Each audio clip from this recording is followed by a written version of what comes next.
మనకు ఒక breaking news అయితే అందుతుంది.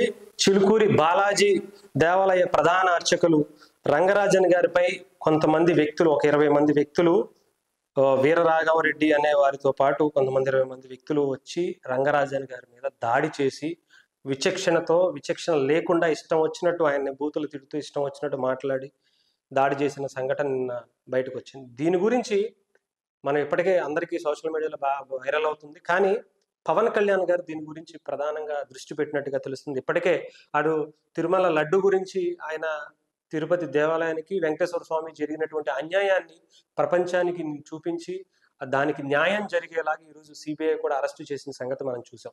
కానీ ఇప్పుడు మళ్ళీ పవన్ కళ్యాణ్ గారు హిందూ ధర్మం పైన జరుగుతున్నటువంటి దాడులను, వాళ్ళ అర్చకులను కూడా కాపాడుకోవాల్సినటువంటి అవసరం ఉందని చెప్పి భావించి వెంటనే ఒక పవన్ కళ్యాణ్ గారు వాళ్ళకి సంబంధించినటువంటి వ్యక్తులను అటు చిలుకూరి బాలాజీ టెంపుల్ దగ్గరలో ఉన్నటువంటి రంగరాజన్ గారి ఇంటికి పంపించి తెలంగాణ ఇన్ఛార్జ్ నేబూరి శంకర్ గౌడ్ గారిని, అలాగే పార్టీకి సంబంధించినటువంటి నాయకులందరినీ కూడా వెళ్ళి పరామర్శించండి, అసలు ఏం జరిగిందో తెలుసుకోండి, అసలు వెనుకున్నటువంటి ఉద్దేశం ఏంటి, హిందూ మతం మీద ఎవరన్నా దాడి చేయాలనుకుంటున్నారా, హిందూ మతాన్ని ఎవరన్నా ఇబ్బంది పెట్టాలనుకుంటున్నారా, సనాతన ధర్మాన్ని ఎవరన్నా ఆపాలనుకుంటున్నారా అనేది ఆయన బలంగా తీసుకున్నారు.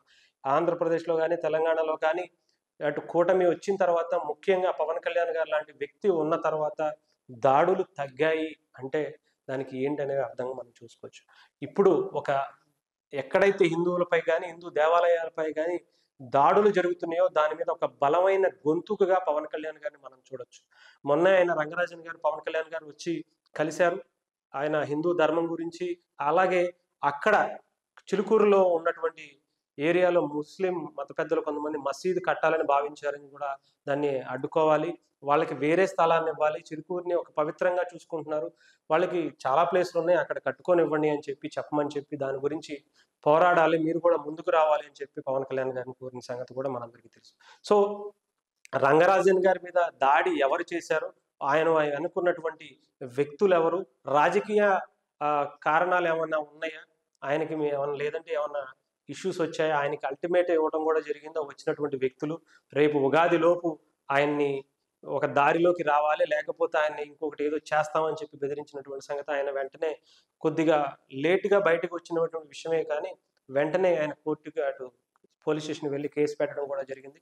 దీని మీద పవన్ కళ్యాణ్ గారు రంగంలోకి అయితే దిగుతున్నారు. డెఫినెట్గా దీని మీద ఒక ఉద్యమాన్ని మళ్ళీ మొదలు పెట్టబోతున్నట్టుగా తెలుస్తుంది. హిందూ దేవాలయాల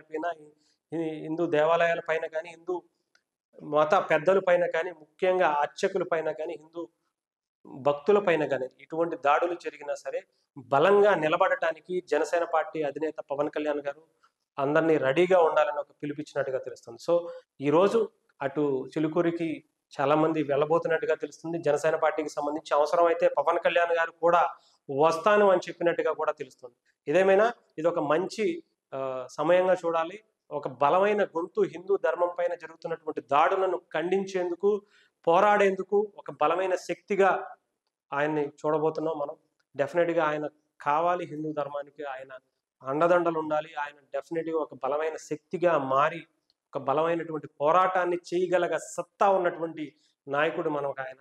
ఎన్నో సందర్భాల్లో చూసాం, ఎవరికి ఎక్కడ బెదరకుండా అదరకుండా ఆంధ్ర ప్రజల కోసం ఎన్నో పోరాటాలు చేసి నిలబడినటువంటి వ్యక్తి. ఈరోజు ఆంధ్రప్రదేశ్ డిప్యూటీ సీఎంగా అనేక శాఖలకు మంత్రిగా ఉన్న ఆయన అటు తెలంగాణలో జరిగినటువంటి ఇష్యూనే కాదు, రాష్ట్రంలో దేశంలో ఎక్కడ హిందువులపై దాడులు జరిగినా సరే ఆయన మొదట స్పందించేటువంటి వ్యక్తిగా మనం చూడొచ్చు. అటు తమిళనాడు కావచ్చు, తమిళనాడు ఉప ముఖ్యమంత్రి స్టాలిన్ అటు హిందూ మతం గురించి కించపరిచిన, ఇంకొక వ్యక్తులు కించపరిచిన, ప్రకాష్ రాజ్ లాంటి వ్యక్తులు హిందూ మతాన్ని గురించి అగౌరవపరిచినా కూడా పవన్ కళ్యాణ్ గారు చాలా సున్నితంగానే వాళ్ళకి చురకలు అంటిస్తారు. ఈసారి డైరెక్ట్గా రంగంలోకి దిగితే ఎలా ఉంటుందో ఈసారి మనం చూడబోతున్నట్టుగా తెలుస్తోంది.